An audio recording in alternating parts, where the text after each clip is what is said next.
Setelah Semenanjung Malaya dan Kalimantan jatuh ke tangan Jepang, Belanda yang dibantu dengan sekutunya bersiap untuk menghalau demi mempertahankan Hindia Belanda.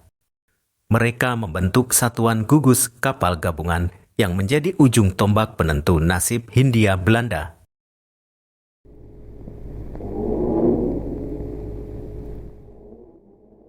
Pada tanggal 27 Februari 1942, setelah melakukan patroli yang tak membuahkan hasil, satuan konvoi yang dipimpin oleh Laksamana Karel Dorman hendak berlabuh kembali di Surabaya. Tiba-tiba masuk sebuah telegram penting. Telegram tersebut berisi informasi jika rombongan konvoi Jepang telah ditemukan berada 90 mil di depan mereka. Tanpa ragu, Sang Laksamana langsung mengeluarkan perintah kepada satuannya. Pertempuran besar sebentar lagi akan terjadi. Awak kru dari kedua belah pihak bersiap menanti nasib mereka yang tidak diketahui. Dalam pertempuran ini, Jepang membawa 41 kapal angkut yang akan digunakan untuk menginvasi Jawa.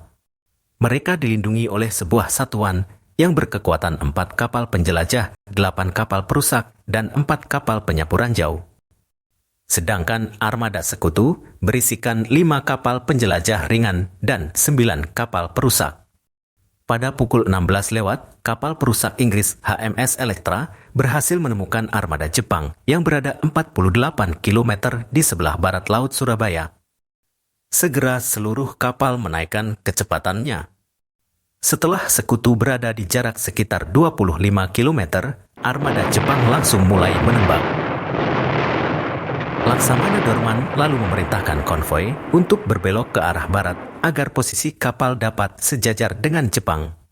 Namun ternyata, manuver tersebut masih terlalu dini bagi meriam mereka. Sehingga sekutu masih bungkam dan tidak membalas dikarenakan Jepang masih berada di luar jangkauan. Kapal Belanda De Ruyter kemudian menjadi korban pertama di mana peluru berhasil menembus kapal namun beruntung tidak meledak. Setelah Jepang berada di jangkauan, langsung kapal-kapal penjelajah sekutu menembakkan salvonya. Tembakan tersebut berhasil mengenai 2 kapal perusak Jepang. Duel meriam kemudian berlanjut hingga 1 jam ke depan tanpa memberikan hasil di kedua belah pihak. Akhirnya, pada pukul 17.14, HMS Exeter terkena tembakan menyebabkan kapal tersebut lumpuh dan serong ke kiri. Akibatnya, kapal yang berada di belakang menjadi kacau dan tak terarah karena melihat Sang Laksamana yang terus melaju, namun Exeter justru berbelok. Di tengah kekacauan tersebut, tiba-tiba serangan torpedo Jepang datang.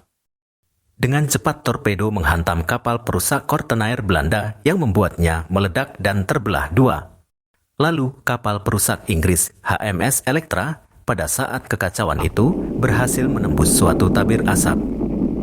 Tanpa disadari, ternyata dari jarak yang dekat terdapat sebuah kapal penjelajah serta 6 kapal perusak Jepang. Terkejut karena kehadiran rombongan kapal Jepang, awak HMS Electra langsung menembakkan meriam kecilnya. Alhasil beberapa kapal Jepang mengalami kerusakan. Namun, kemenangan kecil tersebut harus dibayar mahal karena HMS Electra langsung dihajar oleh meriam-meriam Jepang yang membuatnya tenggelam. Setelah kekacauan yang membuat kapal sekutu mundur dari medan pertempuran, pada pukul 10 malam lewat, kedua belah pihak bertemu kembali pada jarak 15 km. Jepang dengan torpedonya mencoba peruntungan kembali demi mempercepat pendaratan di Jawa. Kali ini mereka berhasil menghantam dan menenggelamkan 2 kapal penjelajah Belanda sekaligus Jawa dan kapal bendera sekutu De Ruyter. Dengan tenggelamnya De Ruyter bersama dengan Sang Laksamana Dorman, kapal-kapal yang masih tersisa memilih untuk keluar dari ladang pembantaian ini. Dengan hancurnya armada gabungan sekutu, kini jalan untuk menginvasi Hindia Belanda terbuka lebar.